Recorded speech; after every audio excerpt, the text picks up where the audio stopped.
Gente, o legal assim da gente tá com várias pessoas de todo o Brasil, né? Que nem esse casal aqui de BH. Isso, Belo Horizonte. É pessoal da Bahia, pessoal do BH, é pessoal do Rio de Janeiro, de São Paulo. Estamos aqui em quantas pessoas? 60, né? 61. Nossa, Foi uma das maiores excursão da Dali Turismo. E aí, qual que tá sendo a experiência? nossa, pra mim tá sendo divino. Fantástico. Gostoso, né? Ótimo. Dançamos no barco, ó. Eita, nós, coisa boa. Nós estamos no Mar da Galileia hoje. Trem bom, viu? Trem bom, como diz o mineirinho. Estamos aqui no Mar da Galileia, um lugar lindo, maravilhoso. Convido você para estar vindo a próxima vez, seja com a Dali Turismo ou com qualquer outra agência aí. Mas vocês têm que conhecer Israel. Israel é um lugar realmente lindo, lindo, lindo, lindo. Mar da Galileia. Daqui a pouco a gente vai para onde agora? Agora vamos conhecer 3 cidades aqui que vem agora. Por perto aqui. É uma cidade aqui por perto. A gente vai conhecer. Vai conhecendo e vai passando. Isso. Viu, galera? Fica no canal aí. Isso aí, fica no canal Fica aqui. ligado, porque ó, é bacana conhecer. Fica aí. Vamos aqui que a gente vai conhecer e você vai estar sempre bem informado com a gente aqui. Isso. Vem com a gente, vem com a Vamos curtir o canal do gente. amigo aqui. Eu tô indo com vocês aqui. Pessoal, agora tô chegando num lugar aqui incrível. É um sonho. A gente lê na Bíblia, a gente tem fé para isso, para acreditar que foi dessa forma. Estamos chegando aqui em Cafarnaum, ou Cafarnaum, tanto faz. Aqui a Bíblia relata um fato muito interessante que aconteceu com a sogra de Pedro. O professor Rodrigo Silva que vai nos ensinar, mas é sobre a cura da sogra de Pedro. E aqui tem as ruínas da casa de Pedro. É o X, 100% que foi aqui. Então você vai acompanhar com a gente aqui. Eu esqueci no Brasil. Eu separei e esqueci. Estamos todos aqui? Pessoal, o que nós temos aqui? Aqui é um X. Aqui é um X, tá bom? Nós estamos na cidade de Cafarnaum. Aqui é o X. É uma cidade muito importante. Já falei com vocês. Em determinado momento eu vou sentar com vocês debaixo da árvore. Eu vou ler as passagens bíblicas alusivas a Cafarnaum, tá certo? Por que Jesus escolheu Cafarnaum para ser o headquarter dele, tá certo? O centro de influência dele. Por que Jesus escolheu Cafarnaum especificamente? Mas aqui é um X. Cidade de Cafarnaum nós temos encontrados. E o que nós temos aqui preservado? Bom, aqui embaixo os arqueólogos encontraram uma coisa muito interessante. Deixa eu ensinar para vocês uma coisa da arqueologia chamada estratigrafia, que eu já fiz menção, mas vamos repetir. Tá minha Bíblia aqui. Então a cidade, tá certo? Ação do tempo, terremoto, guerra, não sei o que, foi destruído. Construíram uma cidade por cima. Repetiu-se o processo. Ação do tempo, guerra, construiu uma cidade. O que vai ficando mais embaixo é mais antigo, o que está mais no topo é mais recente. E o que os arqueólogos encontraram aqui nos anos 50, 60? Olha, quem conseguir olhar ali embaixo, você tem um piso. Tem um piso ali. Se eu tivesse com laser, dava para vocês mostrar, mas tinha um piso ali embaixo. Estão vendo um piso ali, olha? De pedra? Os outros aqui conseguem ver? Conseguem ver o piso? Olha lá, as pedras, tem um piso. Só que acima do piso, agora olha para mim, acima do piso você tem uma parede assim, uma mureta assim. Tá vendo? Só que se vocês forem olhar, essa mesma mureta tem aqui, ó. Mas é uma mureta que liga nada a coisa nenhuma. Por que alguém ia colocar uma mureta assim com um negócio assim? Estão percebendo? Sim. Então o que a gente deduz? Em cima daquele piso ali, alguém com o tempo construiu uma edificação. Isso aqui é ruim. Vocês entenderam? Sim. Acho que vem aqui, ó. Quem tá baixinho, olha aqui, ó. Aqui, ó. Ela não viu, não. Ela vai pelo... Será que ela está indo pelo outro lado? Vem cá. Aqui, ó, vem aqui que dá pra você ver aqui, ó. Aqui, ó. Vai ali. Vai lá. Vocês entenderam então? Agora todo mundo tá me vendo aqui? Em cima daquele piso alguém construiu uma edificação. Assim, ó. Só que essa edificação também foi destruída com o tempo. Aí, em cima dessa edificação, alguém fez uma terceira edificação no formato octagonal, de 8 lados. Agora vamos juntar as peças do quebra-cabeças. Eu tenho 3 edificações aqui. Vamos pensar da última para a primeira. Essa última edificação no formato octagonal era uma igreja cristã do 5º século. Por quê? No 5º século começaram a se construir igrejas cristãs no formato de um octágono.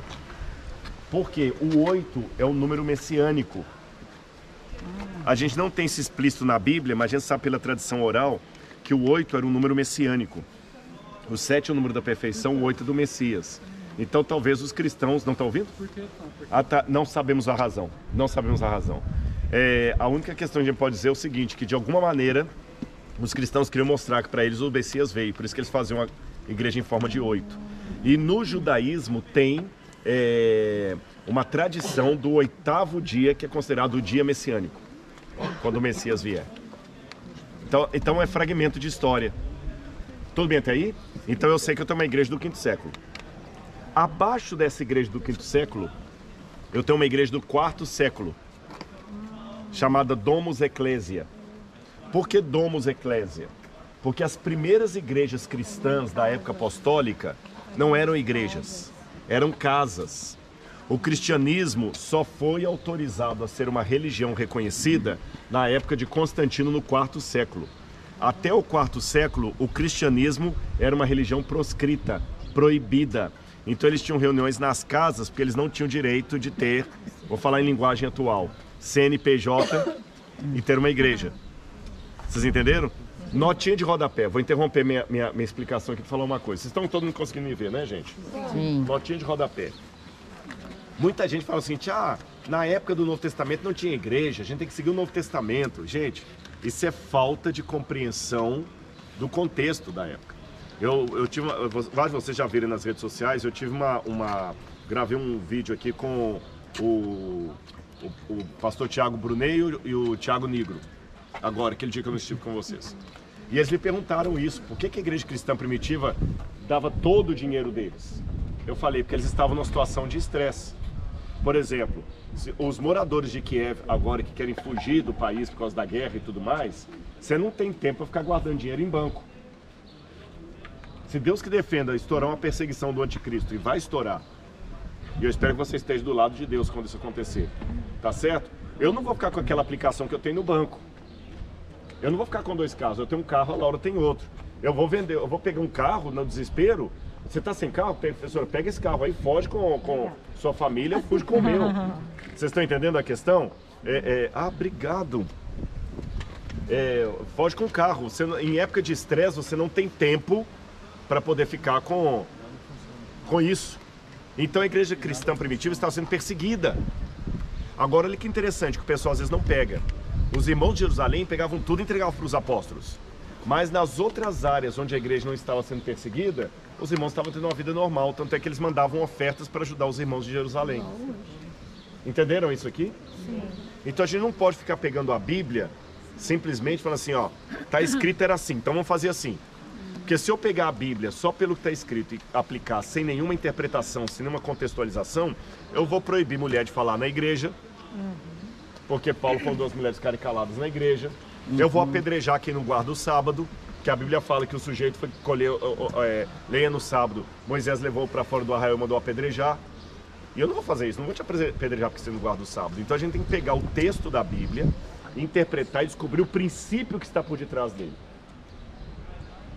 O princípio, irmãos, não muda jamais.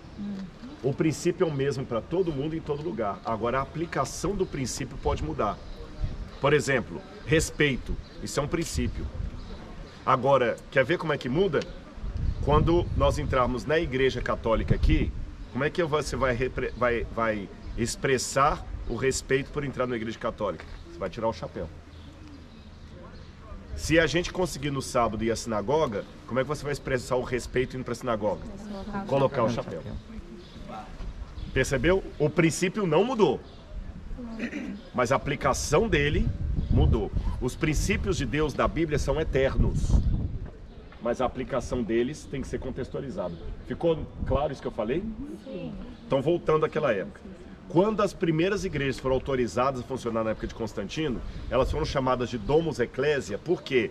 que eles construíram as igrejas em cima de casas que no passado eram lugar de reunião dos cristãos e que o próprio dono doava. Aí, curiosamente, agora já tem o laser que a Mabel me trouxe. Eu fui buscar o laser. Aqui, ó. Deixa eu pegar o laser aqui, ó. Tá vendo o verdinho aqui, ó? Assim, aham. Tá viram? Vou projetar na parede, olha lá. Estão vendo?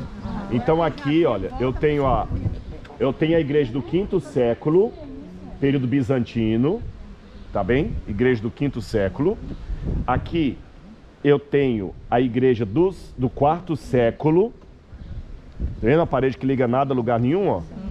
É porque aqui tinha a parede da igreja, que depois foi destruída quando eles construíram essa por cima. E abaixo de tudo isso, eu tenho o piso de uma casa do 1º século. Essa casa do 1º século, o que a gente sabe dela arqueologicamente? Era uma chamada ínsula. Ínsula é quando você construiu uma casa e tinha vários cômodos para alugar. Segunda coisa que eu aprendo, eles encontraram aqui muitos anzóis e instrumentos de pesca. Era de um pescador. E terceiro, estão vendo aquela imagem de São Pedro ali? Se você atravessar aquela cerca e for naquela direção ali, mais ou menos uns 20 ou 30 metros para lá, você tem o porto antigo de Cafarnaum. Então era um pescador que morava perto do porto. Aí nós ainda temos um outro documento de Ehéria. Ehéria foi uma peregrina cristã do 4º século, que ela veio aqui a Cafarnaum. E ela escreveu uma nota no diário de viagem dela assim: a casa de Pedro, príncipe dos apóstolos, tornou-se uma domus ecclesiae. E ela tinha acesso à informação que nós não temos, que eu estou há 2000 anos, ela estava mais perto. Então vamos juntar as pedras do quebra-cabeça. O que é que eu tenho aqui atrás? A casa de Pedro. Viram como faz um trabalho arqueológico? Então isso aqui é X. A casa do apóstolo Pedro, tá bom? E pena que construíram esse edifício em cima, mas tudo indica que se o porto era ali, abaixo de onde está, que a professora Edilene sempre me perguntando aqui, escuta, mas como é que é o negócio de construção? Você não pode parar um progresso por causa da arqueologia, tá certo? Então abaixo dessa coisa, se eu fosse destruir, eu ia encontrar os alicerces de uma casa portuária. E quem morava geralmente na casa portuária? Aquele responsável pela coleta de impostos. Mateus. Então provavelmente a casa de Mateus ficava aqui, perto da aduaneira. Entenderam?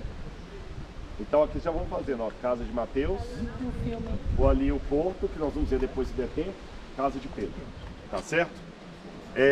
Vamos